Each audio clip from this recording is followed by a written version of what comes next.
Hello नमस्कार, welcome back to Gargi news India. मैं आस्था शर्मा। तो आइए आज की कुछ बड़ी खबरों पर नजर डालते हैं। भारत दुबई एयर शो 2025 में अपनी रक्षा क्षमता को शानदार तरीके से प्रदर्शित करने जा रहा है। यह एयर शो 17 नवंबर 2025 से शुरू हो रहा है।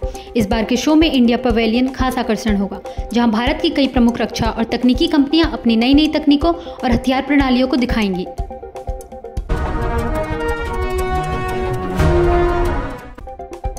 बंगाल के राज्यपाल राजभवन में हथियारों की खोज अभियान का नेतृत्व करेंगे। तृणमूल कांग्रेस के सांसद कल्याण बनर्जी ने गंभीर आरोप लगाया है कि पश्चिम बंगाल के राज्यपाल सीवी आनंद बोस राजभवन के अंदर बीजेपी के अपराधियों को शरण दे रहे हैं और उन्हें बम और बंदूकें मुहैया करा रहे हैं।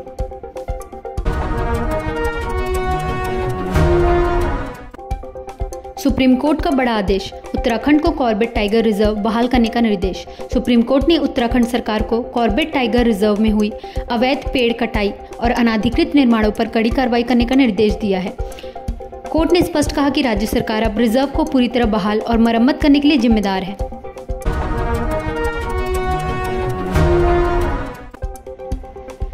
अक्टूबर से 14 नवंबर के बीच 27 लाख मनरेगा मजदूरों के नाम हटाए गए। महाराष्ट्र ग्रामीण रोजगार गारंटी योजना में एक बड़ा बदलाव सामने आया है, जहां 10 अक्टूबर से 14 नवंबर के बीच करीब 27 लाख मजदूरों के नाम सूची से हटाए गए।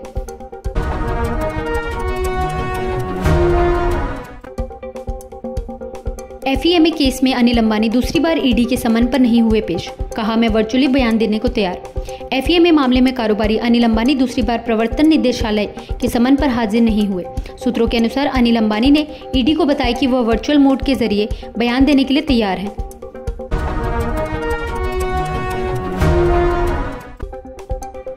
जयशंकर रूस के समकक्ष लावरोव से मुलाकात करेंगे। द्विपक्षीय संबंधों पर होगी चर्चा। विदेश मंत्री एस जयशंकर मॉस्को में अपने रूसी समकक्ष सेर्गेई लावरोव से मुलाकात करेंगे। यह मुलाकात संघाई सहयोग संगठन के प्रधानमंत्रियों की परिषद की बैठक से पहले है, जिसमें जयशंकर भारतीय प्रतिनिधिमंडल का नेतृत्व करेंगे।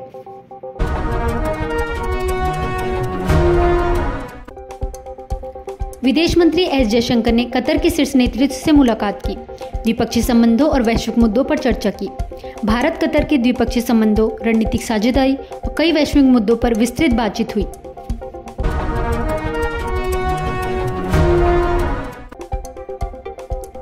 CPI ने कहा कि SIR चुनावी लोकतंत्र पर हमला है, क्योंकि इसमें बेहद सख्त दस्तावेजों की मांग की गई है।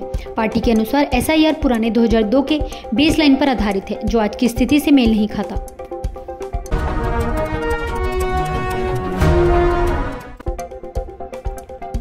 गृह मंत्री अमित शाह ने CPI नेता जॉन ब्रिटास के मलयालम में लिखे पत्र का जवाब दिया, जिसमें ब्रिटास ने OCI रजिस्ट्रेशन रद्द करने के गृह मंत्रालय के निर्देश में कानूनी खामियों की ओर संकेत किया था। पत्र में कहा गया था कि 7 साल या उससे अधिक सजा वाले अपराध में सिर्फ चार्जशीट दाखिल होने पर OCI रद्द करना कानूनी रूप से सवाल के घेरे में है।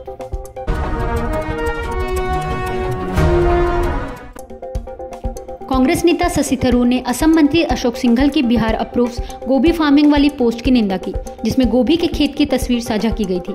लोगों का कहना है कि यह तस्वीर 1989 के भागलपुर दंगों की ओर इशारा करती है, जिससे पोस्ट पर कड़ी प्रतिक्रिया हुई।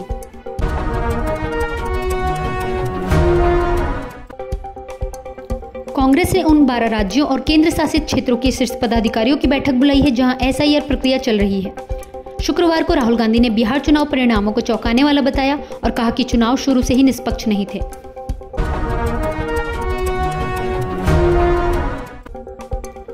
CJI BR गवई ने कहा कि अनुसूचित जातियों के आरक्षण में क्रीमी लेयर को बाहर करना चाहिए। उन्होंने यह तर्क दिया कि एक IAS अधिकारी के बच्चे की तुलना एक गरीब खेत मजदूर की संतानों के साथ नहीं की जानी चाहिए, क्योंकि यह असमानता के असल अवसर को नजरअंदाज करता है।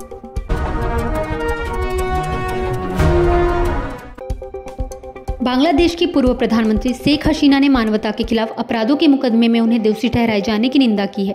उन्होंने इसे पक्षपाती और राजनीतिक प्रेरित फैसले के रूप में लिखा है।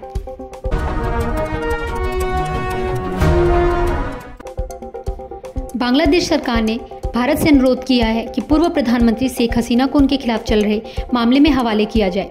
पूर्व मंत्री कामाल ने भी इस मांग का समर्थन किया है।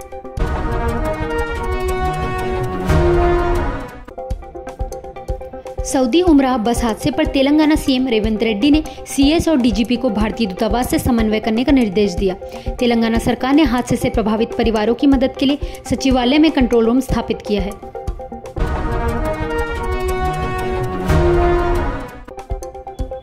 अदालत ने फैसला सुनाया कि अब्दुल्ला आजम ने अपने पिता आजम खान के साथ मिलीभगत में एक फर्जी पैन कार्ड बनवाया है और उसे सरकारी दस्तावेजों में जमा किया। इस मामले में दोनों को 7 साल की सजा सुनाई गई है।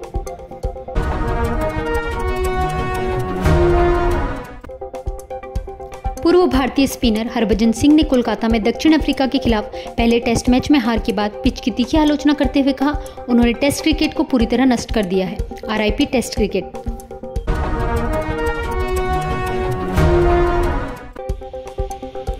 तेलंगाना कैबिनेट ने सऊदी बस हादसे में मरे यात्रियों की अंतिम क्रियाओं का सऊदी अरब में ही आयोजन करने का निर्णय लिया। राज्य सरकार ने मृतकों के परिवारों को 5 लाख का एक्स ग्रेशिया देने की घोषणा की।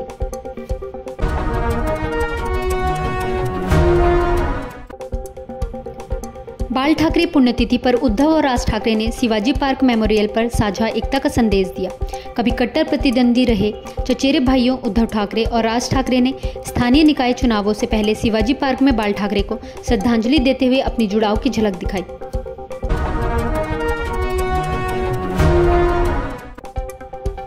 बिहार के मुख्यमंत्री नीतीश कुमार ने विधानसभा भंग करने का निर्णय राज्यपाल को सौंपा। सभी मंत्रियों ने दिया इस्तीफा। मुख्यमंत्री नीतीश कुमार ने पटना स्थित राजभवन में राज्यपाल आरिफ मोहम्मद खान को कैबिनेट का विधानसभा भंग करने का निर्णय सौंप दिया।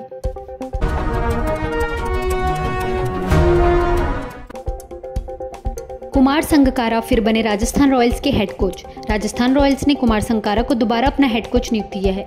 राहुल द्रविड़ की अगस्त में फ्रेंचाइजी छोड़ने के बाद संगकारा, जो 2021 से टीम के डायरेक्टर ऑफ क्रिकेट हैं, अब फिर से 2021 से 2024 की तरह हेड कोच की भूमिका निभाएंगे।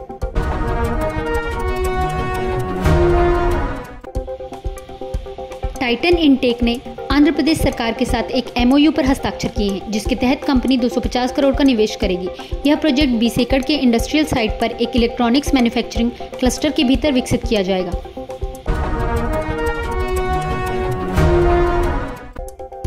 सुप्रीम कोर्ट ने सहारा को अडानी को संपत्ति बेचने के मामले में 34 दावों पर प्रतिक्रिया देने का निर्देश दिया। सुप्रीम कोर्ट ने सहारा इंडिया कमर्शियल कॉरपोरेशन को 4 हफ्ते का समय दिया है ताकि वह उन 34 संपत्तियों के दावों पर जवाब दे सके जिन पर अमिकस क्यूरिया ने आपत्तियां उठाई हैं।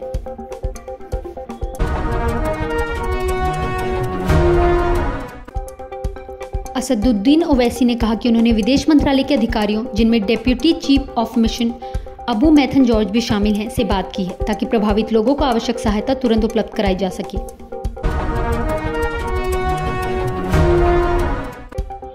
उत्तराखंड पुलिस ने एक ऐसे साइबर गैंग का पर्दाफाश किया है जो सोशल मीडिया पर लिंक भेजकर लोगों के मोबाइल फोन तक पहुंच बना लेता था और फिर उनसे 3 करोड़ की ठगी कर चुका था।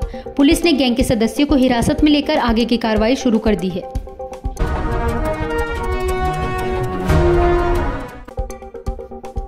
कर्नाटक सरकार बेंगलुरु टेक समिट 2025 में राज्य द्वारा विकसित AI ready personal computer KEO को लॉन्च करने जा रही है। KEO knowledge driven economical open source का मकसद है कि बुद्धिमान कंप्यूटिंग को जमीनी स्तर तक पहुंचाया जाए और कर्नाटक के आम नागरिकों को तकनीक के उपयोग में सक्षम बनाया जाए।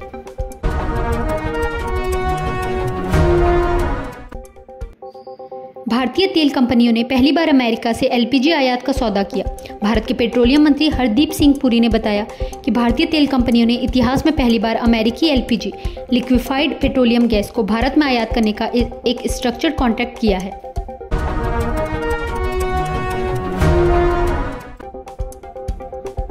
पुर्तगाल ने आर्मेनिया को 9-1 से हराकर अगले साल होने वाले US Canada Mexico world cup के लिए क्वालिफाई कर लिया है।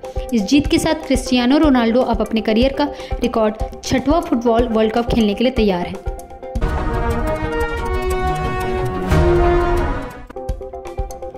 इंडिया वर्सेस साउथ अफ्रीका पहला टेस्ट। बावुमा और हारमन ने दिलाई दक्षिण अफ्रीका को ईडन गार्डन्स में ऐतिहासिक जीत। दक्षिण अफ्रीका के कप्तान टेम्बा बावुमा की नाबाद 55 रन की पारी ने टीम को भारत के खिलाफ 124 रन का लक्ष्य देने में बड़ी भूमिका निभाई, जबकि अनुभवी ऑफ स्पिनर साइमन हार्मर ने 4 विकेट लेकर भारत को केवल 93 रन पर ऑल आउट कर दिया। शुरुआत में जॉनसन ने भारतीय ओपनरों को सस्ते में निपटाकर जीत की नींव रख दी।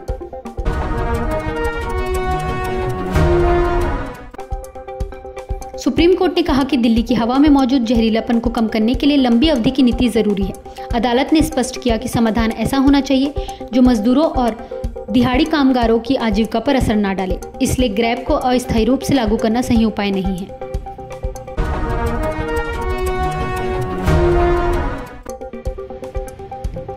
असम में मतदाता सूची की विशेष पुनरीक्षण प्रक्रिया के आदेश चुनाव आयोग ने असम में वोटर लिस्ट के स्पेशल रिवीजन का आदेश दिया है।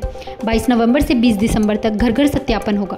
एकीकृत ड्राफ्ट वोटर लिस्ट 27 दिसंबर को जारी की जाएगी और अंतिम मतदाता सूची 10 फरवरी 2026 को प्रकाशित होगी।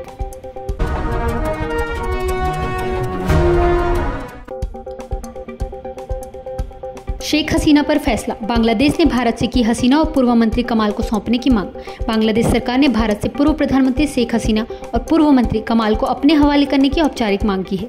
यह मांग क्राइम्स अगेंस्ट ह्यूमैनिटी मामले में अदालत द्वारा हसीना को दोषी ठहराए जाने के बाद आई है।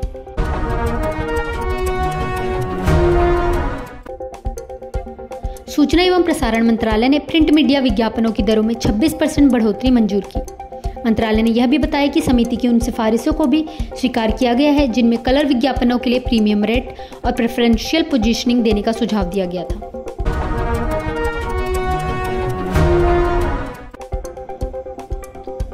कश्मीर में बेटे को पूछताछ के लिए हिरासत में लेने पर व्यक्ति ने की आत्मदाह की कोशिश। कश्मीर में एक व्यक्ति बिलाल अहमद वानी जो सूखे मेवे का व्यवसाय करते हैं ने अपने बेटे को कथित तौर पर पूछताछ हेतु हिरासत में लिए जाने के बाद आत्मदाह करने की कोशिश की। अधिकारियों के अनुसार उन्हें गंभीर जलने की चोटों के साथ जीएमसी अनंतनाग अस्पताल ले जाया गया, जहां डॉक्टरों ने बताया कि इलाज का अच्छा रिस्पॉन्स दे रहे हैं। स्थिति फिलहाल नियंत्रण में है।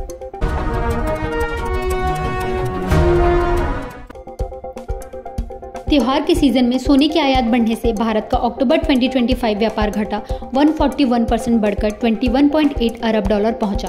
अक्टूबर 2025 में त्योहारों के कारण सोने की आयात में तेज बढ़ोतरी हुई, जिसका सीधा असर भारत के व्यापार संतुलन पर पड़ा। इसी वजह से देश का ट्रेड डेफिसिट 141% बढ़कर 21.8 अरब डॉलर तक पहुंच गया।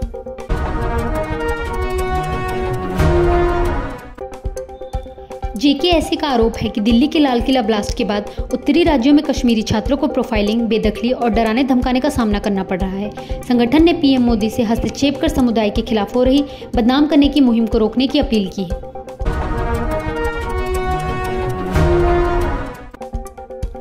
दिल्ली की हवा बहुत खराब श्रेणी में तापमान सीजन में सबसे कम दर्ज। दिल्ली में प्रदूषण का स्तर बहुत खराब बना रहा, जबकि शहर ने इस मौसम का सबसे कम तापमान भी दर्ज किया।